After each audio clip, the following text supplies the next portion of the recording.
കണ്ടോട്ടെ, പ്രശ്നമില്ല. നമുക്ക് അല്ല അത് കാണാനും കണ്ടാൽ അല്ല, അങ്ങനെ കാണുന്നവരുണ്ടാവുമല്ലോ, അങ്ങനെ കാണുന്നവർ കാണട്ടെ.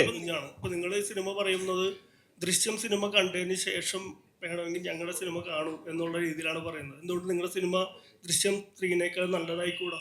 അപ്പോൾ ആളുകളുടെ ഒപ്പീനിയനാണ്. അല്ല, നിങ്ങൾ ഇപ്പോഴും പറഞ്ഞുകൊണ്ടിരിക്കുന്നത് നിങ്ങളുടെ സിനിമ അതിനുശേഷം കാണുന്ന ആൾക്കാർ കണ്ടു കഴിഞ്ഞാൽ ഒക്കെയാണ് ഒരു കോൺഫിഡൻസ് ഇല്ലാത്ത പോലെയാണ് സംസാരിക്കുന്നത്.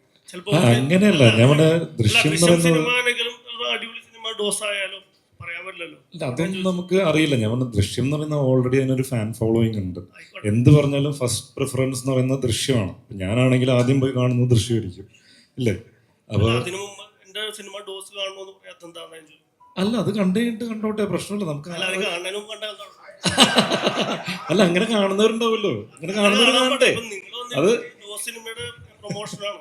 ഞങ്ങളുടെ സിനിമ ആദ്യം കാണണമെന്ന് കോൺഫിഡൻസോടെ പറയണം. അല്ല, ഞാൻ പറയുന്നത് അത് ഞാൻ ശരി. അല്ല, നമ്മള് ആരുമായിട്ട് ഒരു പ്രശ്നത്തിനോ കാര്യത്തിലോ, അതായത് ഒരു ഞങ്ങളുടെ സിനിമ മാത്രം ആദ്യം പോയി കാണുമെന്ന് പറയാൻ പറ്റുമോ? പ്രേക്ഷകർക്ക് ഓരോ ഇതുണ്ടാവില്ല, പ്രേക്ഷകർക്ക് ഓരോ ചോയ്സ് ഉണ്ടാവും. അല്ല, ഞാൻ പറയുന്നത് ഇപ്പൊ ഞാനാണെന്നുണ്ടെങ്കിലും എൻ്റെ ലൈഫിൽ ഞാൻ പാലിച്ചു പോകുന്ന കാര്യം, ഞാൻ ഒന്നിനും ഒരാളെയും ഫോഴ്സ് ചെയ്യാറില്ല, മനസ്സിലായോ? അപ്പൊ അതുപോലെ തന്നെയാണ് ഇപ്പൊ നമ്മൾ ഇഷ്ടപ്പെട്ട് ചെയ്തൊരു സിനിമയാണ്. നമുക്ക് ഈ പറഞ്ഞ പോലെ താക്കാക്കി തൻകുഞ്ഞ് പൊൻകുഞ്ഞ് എന്ന് പറയുന്ന പോലെ അത് തന്നെയാണ്. പക്ഷെ നമുക്ക് ഒരിക്കലും അത് ഫോഴ്സ് ചെയ്യാൻ പറ്റില്ല നമ്മളെ ഓഡിയൻസിന്. അവർ കണ്ട് ഇഷ്ടപ്പെട്ട് കഴിഞ്ഞാൽ ഇഷ്ടപ്പെട്ടോട്ടെ, അത്രേ പറയാനുള്ളൂ. അവർക്ക് ആദ്യം കാണണമെന്ന് തോന്നി കഴിഞ്ഞാൽ അത് കണ്ടോട്ടെ. ദൃശ്യം കണ്ട് കഴിഞ്ഞിട്ട് കാണാനാണെങ്കിലും നമ്മൾ ഹാപ്പിയാണെന്നേ, കണ്ടാൽ മതി, മനസ്സിലായോ? ആദ്യം കാണണമെന്ന് നിർബന്ധമൊന്നുമില്ല, പക്ഷെ കണ്ടാൽ മതി. പക്ഷെ തീർച്ചയായിട്ടും ഈ പറയുന്ന പോലെ ഓഡിയൻസിന് എന്താ പറയുക, എൻഗേജ് ചെയ്യിപ്പിക്കുന്ന ഒരു സിനിമ തന്നെ ആയിരിക്കും. അല്ലാതെ കോൺഫിഡൻസ് ഇല്ലാത്തതുകൊണ്ടൊന്നല്ല പറയുന്നത്. നമുക്ക് അങ്ങനെ ഒരു എന്താ പറയുക, നമ്മളെല്ലാവരും ഒരേ ഇൻഡസ്ട്രിയിൽ നിൽക്കുന്ന ആൾക്കാരല്ലേ. അപ്പൊ നമ്മൾ വെറുതെ അങ്ങോട്ടും ഇങ്ങോട്ടും ഒരു പ്രശ്നം ഉണ്ടാക്കാൻ ശ്രമിക്കല്ലേ, അല്ലേ?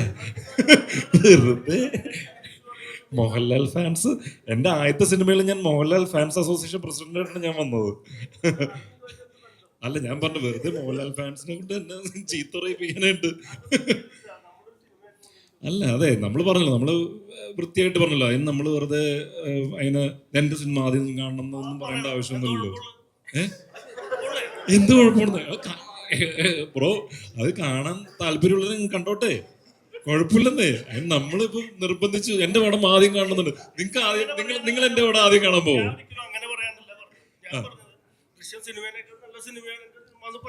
അങ്ങനെ എന്തിനാണ് അങ്ങനെ ഒരു സിനിമയെ മോശമാക്കിയിട്ട് അങ്ങനെ ചെയ്യാൻ പാടില്ലല്ലോ. അങ്ങനെ ദൃശ്യം സിനിമയേക്കാൾ അത് എനിക്കറിയോ? അറിയില്ലല്ലോ, എപ്പോഴും അറിയില്ല. ഞാൻ ദൃശ്യം കണ്ടിട്ടില്ല.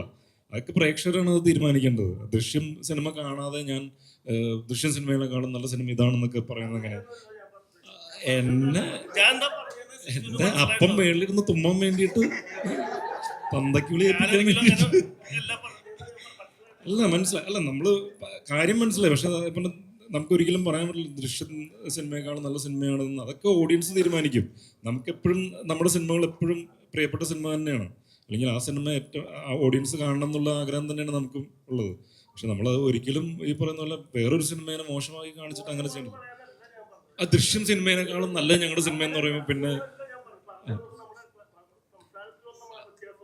അതെ.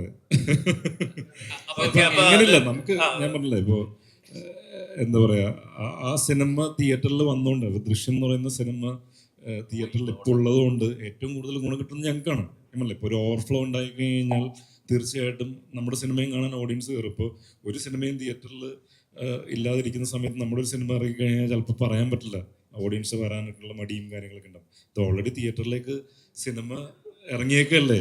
അങ്ങനെ ഒരു സിനിമ, ഒരു വലിയൊരു സിനിമ ഇറങ്ങിയേക്കാണ്, ഒരു ഫ്രാഞ്ചൈസി. ദൃശ്യം എന്ന് പറയുന്ന ഒരു ഫ്രാഞ്ചൈസി മൂവി ഇറങ്ങിയേക്കാണ്. അപ്പം അതിൻ്റെ ഒപ്പം തന്നെ നമ്മുടെ സിനിമ നിൽക്കുമ്പോൾ അതും ഓഡിയൻസ് കാണുന്ന പറയുന്നതിന് പകരം സന്തോഷം നമുക്ക് എന്തുള്ളത്, ആ കാര്യങ്ങളിൽ സന്തോഷിക്കാന്നുള്ളത് ഞാൻ ആഗ്രഹിക്കുന്നുള്ളൂ.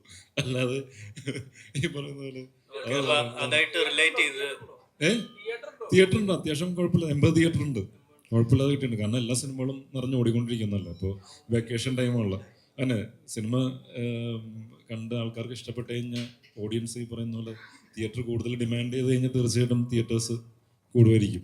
കാരണം വെക്കേഷൻ ടൈമാണല്ലോ. അപ്പോൾ എല്ലാ ആഴ്ചയും സിനിമകൾ ഓരോന്ന് ഇറങ്ങുന്നതുകൊണ്ട് എല്ലാം നല്ല രീതിയിൽ പോയിക്കൊണ്ടിരിക്കുകയാണല്ലോ. അപ്പോൾ എല്ലാവരും കണ്ടു കഴിഞ്ഞ് വരുന്നുള്ളൂ ഓഡിയൻസ്. അപ്പോൾ ദൃശ്യോട് ഒരു ക്വസ്റ്റ്യൻ. ദൃശ്യോട്